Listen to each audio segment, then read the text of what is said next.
So what I'm going to break down today is what I think is a very, very good schedule to run if you're an online coach, but you have another job or you have lots of in-person clients and you can only dedicate 15 hours a week to your business. This is how I would break it down for maximum success. So when it comes to setting your schedule, the first thing you need to do is look at what are the actual key things that I need to do. When you're only working 15 hours a week, you've got very limited time. So you need to make sure that the things that you do have a very high return on investment. You have to be making sure that things are going to move the business forward, and they are absolutely necessary. We don't have tons of time for designing. We don't have tons of time for doing random things in the business that don't make money.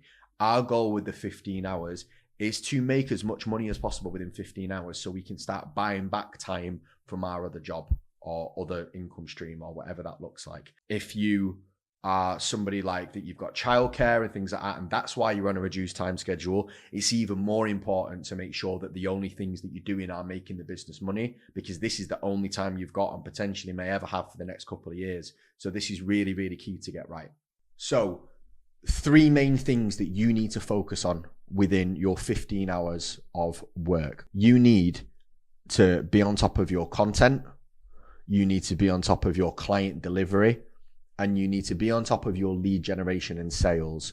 And those are the 3 key factors that you're going to need. So your content is both content that's marketing content, the content for Instagram, the content for, outward getting new clients in, but also content for your clients, resources for your clients, videos that are going to help your clients, that are going to allow you to buy back time as you go further forward.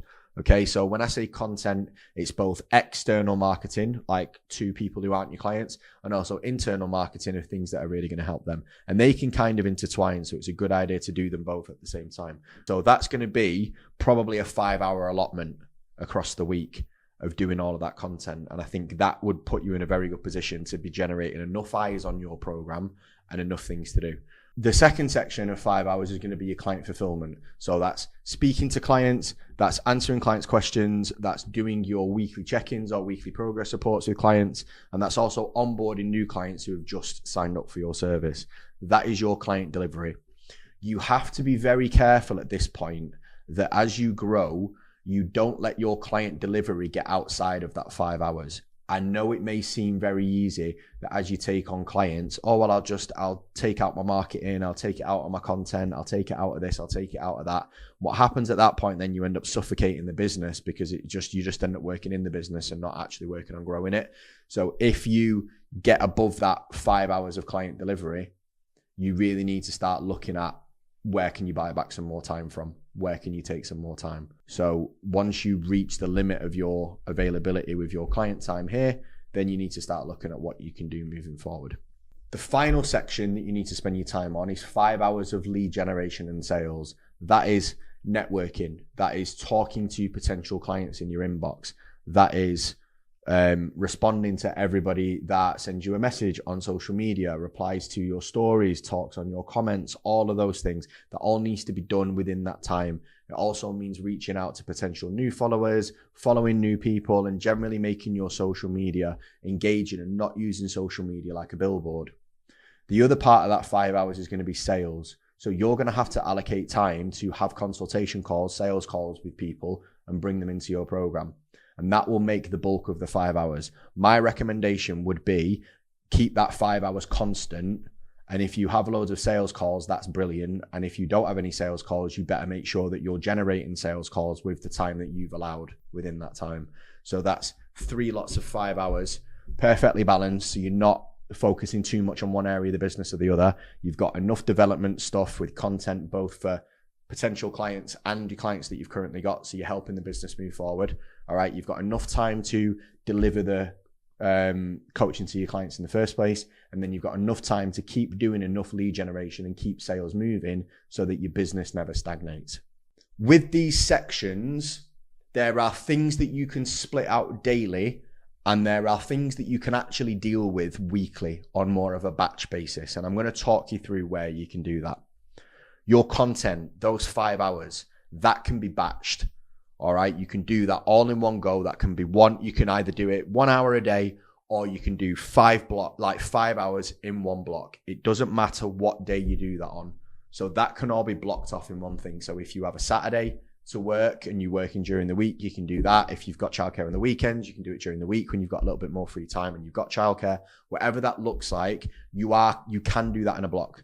You can split it up, but it would make sense for me to do it in one chunk, because when you focus on one task, it just gets done rather than you having to flick between different tasks. It seems to waste time for a lot of people.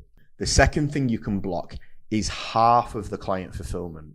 So the check-in system and onboarding new clients, you can block together all in one thing. At this level for 15 hours, you're not going to be dealing with a massive amount of clients, which means that you should just be able to get into a good rhythm and work through it, and having it on the same time every single week will allow you to schedule it. The other half of the client fulfillment, however, you are going to have to build into your daily routine, because there are going to be questions that pop up. There is going to be responses to clients that are going to be expected on a day-to-day basis, and you can't really go 24 hours without responding to clients. So there is going to have to be some time in the day that you allocate to client fulfillment.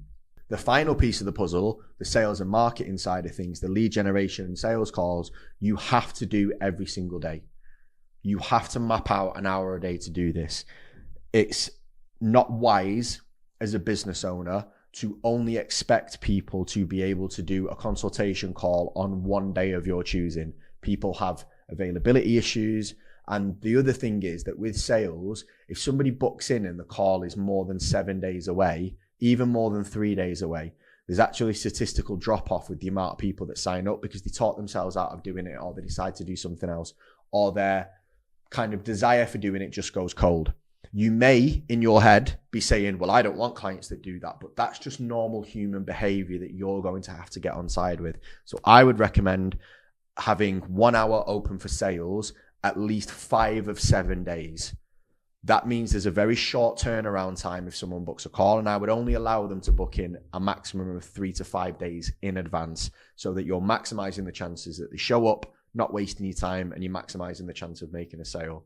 The final thing is the conversational element of lead gen has to be done every day. If someone's having a conversation with you and you take 2 days to get back to them, they're gone. Their mind's elsewhere. They're thinking about something else. They're probably speaking to someone else about a very similar service, and they're going to sign up. So for the final section, that last 5 hours, I would recommend allocating an hour a day minimum to doing that. And that will allow you to hit all your targets. It gives you some flexibility with when to do the batch stuff. And there's really only realistically an hour and a half to 2 hours a day that has to be done daily, which makes it a little easier of mapping out your schedule. So that is how I would set up a weekly schedule for somebody doing part-time hours and looking to grow their business. Okay. If you're looking to maintain your business, or you're not looking to grow your business, then fair enough. You can probably do more clients and do less of the other stuff.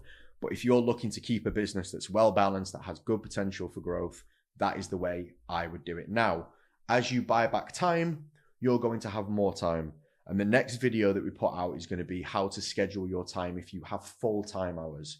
So what the ideal scenario looks like of how you would run a coaching business on your own. So to make sure you don't miss that video, make sure you subscribe to the channel, make sure you hit that bell icon to notify yourself, and I will see you then.